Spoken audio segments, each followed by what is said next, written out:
Mari kita satukan hati, kita berdoa. Tuhan, terima kasih untuk hari ini.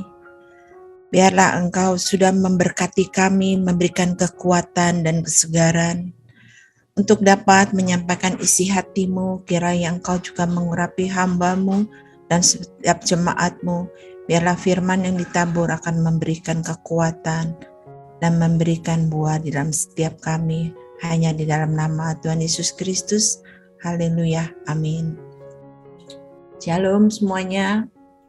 Di mana hari ini saya akan membawakan tentang selubung rohani yang dikatakan dalam 2 Korintus 3:14-17. Tetapi pikiran mereka telah menjadi tumpul, sebab sampai pada hari ini selubung itu masih tetap menyelubungi mereka. Jika mereka membaca perjanjian lama itu tanpa disingkapkan, karena hanya Kristus saja yang dapat menyingkapkannya. Bahkan sampai pada hari ini, setiap kali mereka membaca kitab Musa, ada selubung yang menutupi hati mereka. Tetapi apabila hati seorang berbalik kepada Tuhan, maka selubung itu diambil daripadanya. Sebab Tuhan adalah roh, dan di mana ada roh Allah, di situ ada kemerdekaan. Mengenai selubung rohani mempunyai suatu arti. Kita kadang-kadang mempunyai selubung rohani yang kita tidak tahu, yang tidak menyadari kesalahan kita. Kita tidak menyadari apa yang harus kita lakukan untuk selubung itu boleh diangkat dari kehidupan kita. Contoh, seperti gini. Kalau kita, pasti setiap kita mempunyai HP, mempunyai handphone untuk foto. Biasa ya, para ibu suka foto-foto. Nah, waktu kita memfoto itu tanpa kita sadar, lensa yang kita foto itu kotor, berdebu. Sehingga waktu kita memfotonya, itu hasilnya akan tidak baik. Dan kita tidak menyadari, hanya foto-foto sehingga hasilnya itu buram, mungkin juga gelap. Tetapi dengan kita membersihkan lensa itu dengan tisu, sehingga lensa itu pun akan menjadi bersih. Dan pasti hasilnya akan memuaskan dan akan jelas dan tajam. Dan warnanya pun akan menjadi indah. Begitu juga di dalam kehidupan kita.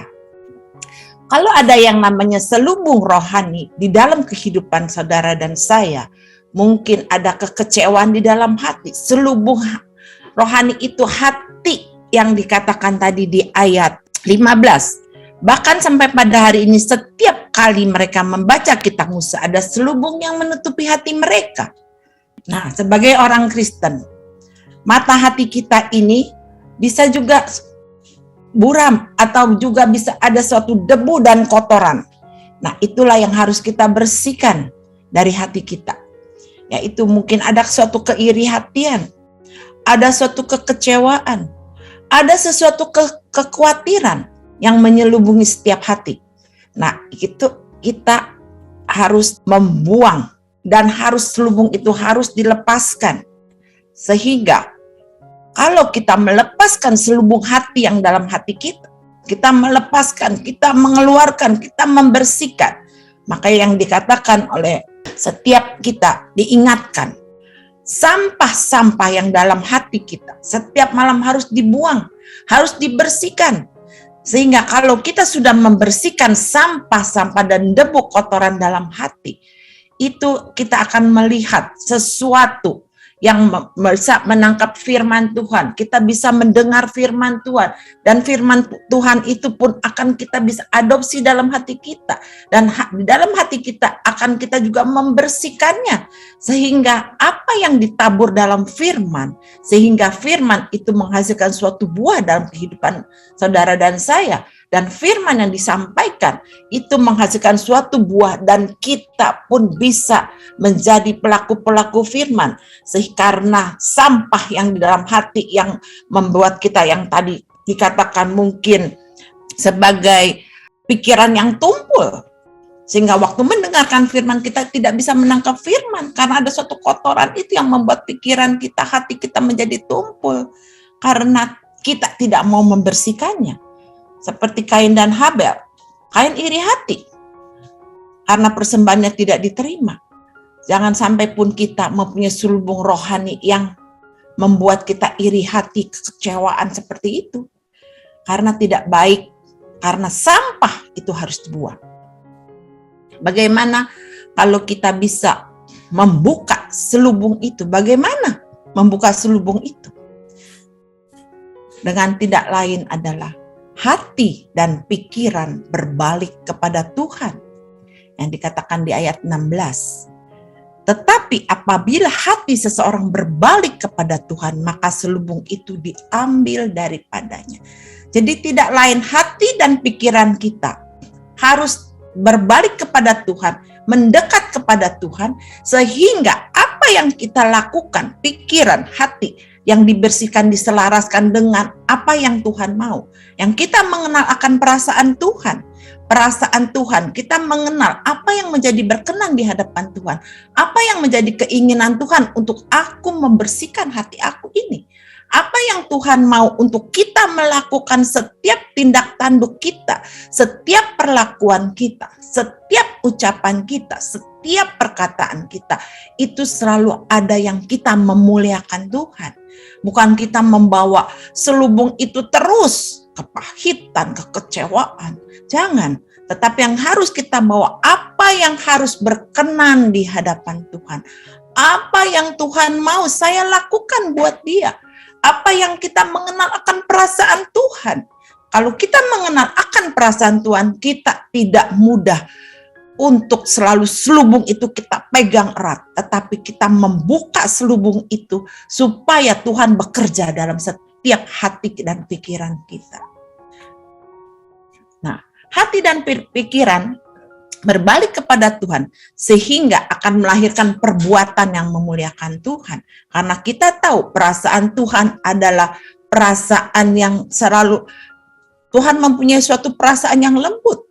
Begitu juga kita harus tahu kita melakukan sesuatu yang terselubung dalam kehidupan kita. Mungkin kita tadi boleh dikatakan perbuatan kita yang tidak mencerminkan Allah dalam kehidupan. Tidak mencerminkan kalau ada roh Allah dalam kehidupan saudara dan saya. Cuman ada hanya kekecewaan, kekhawatiran, sakit hati. Tapi jangan sampai kita terus terselubung dengan seperti itu. Tetapi yang kita mau, kita tahu perasaan Allah. Yang harus kita lakukan, hati dan pikiran, dan berbalik kepada Tuhan, dan mendekat kepada Tuhan. Yang kedua, boleh dikatakan, hidup takut akan Tuhan. Kalau yang namanya hidup takut akan Tuhan, di ayat 17 dikatakan, sebab Tuhan adalah roh. Dan di mana ada roh Allah, di situ ada kemerdekaan. Jadi kalau hidup takut akan Tuhan, selubung ini kita diberikan kebebasan dan kemerdekaan. Jadi kita kalau takut akan Tuhan, kita terbuka di hadapan Tuhan. Hati ini terbuka kepada Tuhan. Sehingga apa yang Tuhan mau kerjakan dalam kehidupan kita, apa yang terselubung dalam hati kita, kita buka sehingga Tuhan bisa bekerja dalam kehidupan saudara dan saya. Sehingga kita menjadi merdeka. Merdeka yaitu mendapat kebebasan, mendapatkan kelepasan. Sehingga kita akan bisa melihat kemuliaan Tuhan dalam kehidupan kita. Karena selubung itu sudah dibukakan. Sehingga kita tidak di dalam kukungan yang menyelubungi kita. Tidak kita selalu ada di dalam keterikatan. Mungkin kita di dalam terselubung yang mungkin tidak bisa kita lepaskan bertahun-tahun. Karena selubung itu terus mengikat kita. Setiap apapun yang kita merasakan sesuatu yang mungkin orang tidak melihat, tetapi Tuhan melihat. Selubung itu kita harus lepaskan sehingga kita dapat dimerdekakan. Biarlah roh Tuhan bekerja di dalam setiap kehidupan saudara dan saya. Sehingga ada kelepasan, ada kemerdekaan. Sehingga kemuliaan Tuhan boleh datang dari kehidupan kita. kemuliaan Tuhan boleh tertampak dalam kehidupan kita, sehingga kita berubah di dalam sikap hidup, kita berubah di dalam perkataan, kita berubah di dalam tingkah laku kita. Bukan kita terkukung, bukan kita terselubung dengan sikap lama-lama kita, tetapi kita melepaskan sehingga kita menjadi orang merdeka, sehingga orang melihat kehidupan kita, mau dari depan, perbuatan, kita punya penampilan sama dengan apa yang ada dalam hati kita. Tidak terselubung, terbuka di hadapan Tuhan. Itu yang Tuhan mau. Karena kita mempunyai takut akan Tuhan sehingga kita bersih di hadapan Tuhan. Baik tingkah laku kita, baik perkataan kita, baik perbuatan kita, itu harus sama dengan apa diri kita. Tidak terselubung, tersembunyi. Tidak ada seperti itu. Nah, dikatakan maka diubah. Sehingga kalau kita ada kemuliaan Tuhan datang, itu adalah rohnya Tuhan datang ke kehidupan saudara dan saya, maka kita diubah menjadi serupa dengan gambarnya dalam kemuliaan yang semakin besar. Sehingga kita mendapat kemuliaan Tuhan yang semakin besar, karena kita selalu bersandar, kita mempunyai roh takut akan Tuhan. Demikianlah firman yang saya sampaikan. Tuhan Yesus memberkati. Terima kasih Tuhan, firman-Mu telah hamba sampaikan. Biarlah firman yang kami sampaikan menjadi berkat untuk setiap orang Tuhan. Karena kami percaya, biarlah serubung yang mengikat setiap kami Tuhan dilepaskan. Biarlah hidup kami, hidup yang dipenuhi oleh roh-Mu Tuhan. Hati dan pikiran kami yang selalu berbalik kepada Engkau. Terima kasih Yesus, terima kasih. Bapa kami di dalam surga, kami kenal di dalam nama Yesus. Kami berdoa agar setiap kami mempunyai hati yang taat kepada firman Tuhan. Firman-Mu adalah untuk kebaikan kami, karena firman-Mu mengandung janji. Walaupun terkadang kami tidak mengerti, tapi pimpinlah kami untuk tetap mampu melakukannya. Mari dekapkan kedua tangan di dada. Jika saudara punya pergumulan, persoalan, tantangan di dalam karir, studi, keuangan, masalah keluarga, kesehatan, apapun juga, termasuk perjodohan, biarlah berkat Tuhan turun ke atasmu dan kekuatan kasih Tuhan turun atasmu, dan percayalah Tuhan akan membukakan pintu-pintu berkat serta damai sejahtera Allah menaungimu senantiasa. Saudara terkasih, jika ada yang sakit, mari tumpangkanlah tanganmu di bagian yang sakit supaya menjadi sembuh di dalam nama Yesus. Haleluya. Jika saudara masih membutuhkan pelayanan doa dan konseling, silakan menghubungi nomor di bawah ini. Tuhan Yesus memberkati.